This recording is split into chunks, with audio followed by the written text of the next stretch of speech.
नमस्ते दोस्तों, प्यारे स्टूडेंट्स। पहले हमने क्लास में पढ़ा था, क्लास 1 में हमने पढ़ा था कि व्यंजन कैसे होते हैं, व्यंजनों को हम किस प्रकार से लिखते हैं। अब हम पढ़ेंगे कि जो व्यंजन होते हैं उनको मिला करके हमको कैसे लिखना है। एक और बात ध्यान में रखना है आपको स्टूडेंट्स, जब हम व्यंजनों को सीखा था हमने, तो जैसे हम इसको प्रैक्टिस कैसे करेंगे ना स्टेनो में, तो मैं आपको यहाँ बता रही हूँ। जैसे कि आपकी जो लाइनिंग वाली इस तरह से आपकी स्टेनो की नोटबुक रहती है, डायरी रहती है, जो आपको पेंसिल से ही लिखना है सबसे पहले सीखने के लिए। उसके बाद जैसे आपने का लिखा है, तो का को पूरा एक पेज में, है ना, एक पेज में आपको का का का का इस तरह से ही आपको प्रैक्टिस करनी है, ठीक है ना। ऐसे नहीं करना है, ऐसे ऐसे ऐसे, ठीक है। आराम आराम से आपको एक पेज में लाइन पर जैसे ये का का ऐसे एक अक्षर को एक पेज में लिखना है आपको, ठीक है। जितनी अच्छी आपकी प्रैक्टिस होगी स्टेनो में, उतनी ही जल्दी आसानी से आपको किसी भी शब्द को आप बना सकते हैं। तो आप सबसे पहले क्या करिए, जितने मैंने आपको व्यंजन सिखाए हैं स्टेनो की डायरी में, एक व्यंजन को एक पेज में लिखना है। उसके बाद में का को एक पेज में का जब खा लिखेंगे तो पीछे दूसरे पेज में हम खा को लिखेंगे। ऐसे ही हमको पूरे व्यंजनों का प्रैक्टिस करना है, अच्छे से अभ्यास करना है, उसको बिना देखे फिर लिखना है। का कैसे लिखते हैं, खा कैसे लिखते हैं, गा कैसे लिखते हैं, ठीक है ना। इस तरह से हमको व्यंजन सीखना है। फिर हम जब व्यंजन लिख लेते हैं तो हमारा दूसरा नंबर आता है कि व्यंजनों को हमको कैसे मिलाना है, ठीक है ना। अब हम व्यंजनों को मिलाना सीखेंगे, तो व्यंजनों को मिलाने का सीखने का हमारा आज हम 6 व्यंजनों के नियम पढ़ेंगे, ठीक है ना। तो नियम क्या है, सबसे पहले हम व्यंजनों का नियम सीखेंगे कि व्यंजनों को मिलाते समय इस बात का ध्यान रखना चाहिए कि कलम कागज से ना उठे। मतलब हमारी जो कलम है वो कागज से एक उठना नहीं चाहिए। एक व्यंजन एक बार में ऐसे ऐसे ऐसे एक ही बार में बनेगा, उसको ऐसे नहीं करेंगे, ऐसे उठाया फिर ऐसे लिखा, ठीक है। तो पहला नियम क्या कहता है, जब भी हम किसी व्यंजन को लिखेंगे तो कलम है ना जो कागज से नहीं उठे, और जहाँ पर पहले व्यंजन का अंत हो वहीं से दूसरे व्यंजन हमको प्रारंभ कर देना चाहिए, जहाँ से पहला व्यंजन शुरू होता है। जैसे सबसे पहले है हमारा सक, तो शा हमने देखा है इस तरह से बनता है। ये दोनों दिशाओं में हम सा बनाते हैं, ऊपर से नीचे, इधर की साइड और इधर की साइड शुभ्रा के अनुसार। तो जैसे हम सक लिखेंगे तो शा, ये लाइन है हमारी हल्की, आपको दिखाई दे रही हो हल्की सी, तो ये सा को हम क्या करेंगे, इस तरह से बनाएंगे। शा लाइन पे आया और एक का, ठीक है। पहला व्यंजन है, पहला नियम क्या कहता है, कलम नहीं उठाना चाहिए हमको, और जो पहला व्यंजन स्टार्ट करते हैं उसका अंत लाइन पर होना चाहिए। उसी लाइन से हमको दूसरा व्यंजन उसमें टच करके जोड़ के लिखना चाहिए, ठीक है।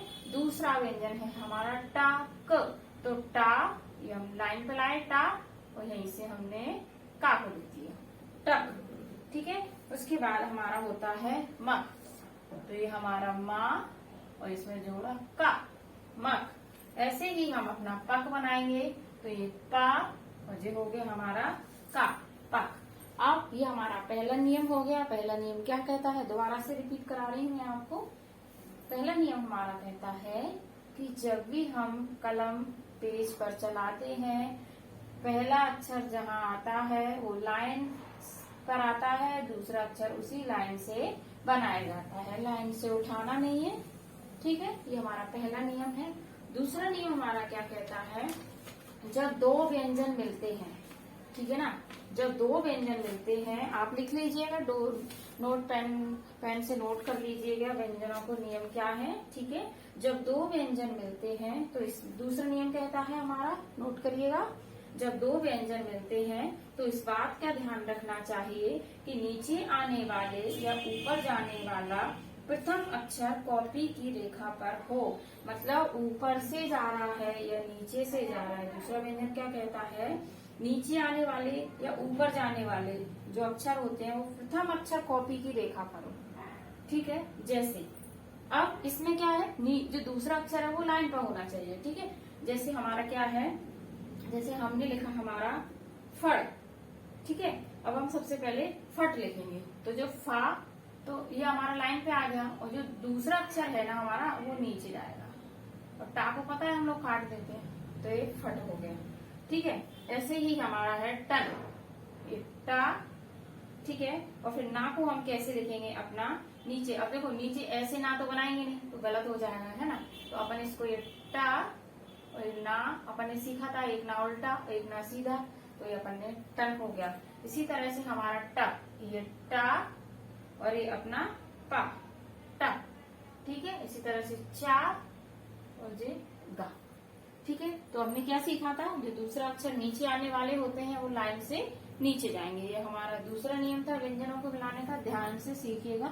अगर आपको समझ में नहीं आ रहे हैं तो आप कमेंट बॉक्स में लिख कर दीजिए कि आपको ये समझ में नहीं आ रहा है। आपका जो भी कोई सवाल जवाब सुझाव होगा मैं उसको आपको स्वीकार करूंगी, आपको दोबारा से समझाऊंगी, बताऊंगी कैसे लिखना है यदि आपको समझ में नहीं आता है तो।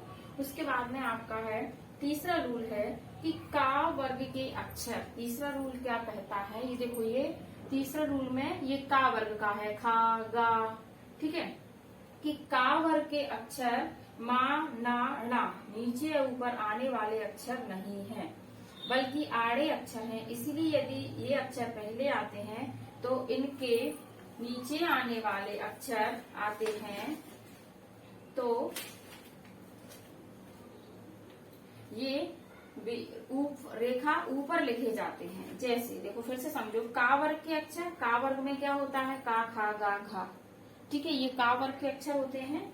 अब का वर्ग के अक्षर जैसे मा ना अड़ा नीचे ऊपर आने वाले अक्षर नहीं है, बल्कि आड़े अक्षर हैं। इसीलिए यदि ये अक्षर पहले आते हैं तो इनके बाद नीचे आने वाले अक्षर ये रेखा से ऊपर लिखे जाते हैं, है ना। अब ये क्या है नीचे, अब जो ऊपर वाले अक्षर है ना, जैसे पहले अक्षर खाट, तो ये वाले जो अक्षर हैं का वर्ग में मा ना पा टा ये वाले अक्षर आते हैं, तो इनको क्या करेंगे हम अब ऊपर लिखेंगे। अब इसको लाइन से ऊपर लिखेंगे। खट, जैसे खा लिखा है खट, तो खा ट, तो खट को हम क्या बनाएंगे, ऊपर बनाएंगे, ठीक है। और खा को बीच में से काट देते हैं, खट, है ना। उसके बाद में हमने क्या लिखा है, गब, तो ये गा, ये बा, ठीक है। नप, ना, ये पा, दो बार नप लिख दिया हमने, ठीक है, नप। अब चौथा नियम क्या कहता है हमारा, का वर्ग के अक्षर मा ना अणा के बाद ऊपर जाने वाले अक्षर आए तो वे अक्षर कॉपी की रेखा से प्रारंभ होते हैं। यदि का वर्ग के अक्षर, यदि का वर्ग के अक्षर मा ना और हा अणा के बाद ऊपर जाने वाले अक्षर आए तो अक्षर कॉपी की रेखा से प्रारंभ होते हैं। जैसे कल, अब ये कॉपी की रेखा से प्रारंभ, का ल, ठीक है, कब, का व और नव, न व, ठीक है। आए समझ में। पांचवा अक्षर क्या कहता है, अगर इन अक्षरों के बाद अगर ये अक्षर है ना, ये अक्षर मा ना का ना, ठीक है। अगर इन अक्षरों के बाद नीचे आने वाले अक्षर या ऊपर जाने वाले अक्षर नहीं आते, बल्कि दूसरे आड़े अक्षर आते हैं, तो वे भी अक्षर रेखा से ही प्रारंभ होते हैं। मतलब कुल मिलाकर के ये जो अक्षर होते हैं, आड़े हों टेढ़े हों, उनको भी हम रेखा से ही लिखना है। रेखा से बीच में लटका के कोई भी अक्षर नहीं लिखेंगे हम, है ना। कि ये दो लाइनें हैं, यहाँ से स्टार्ट कर दिए, नहीं, है ना।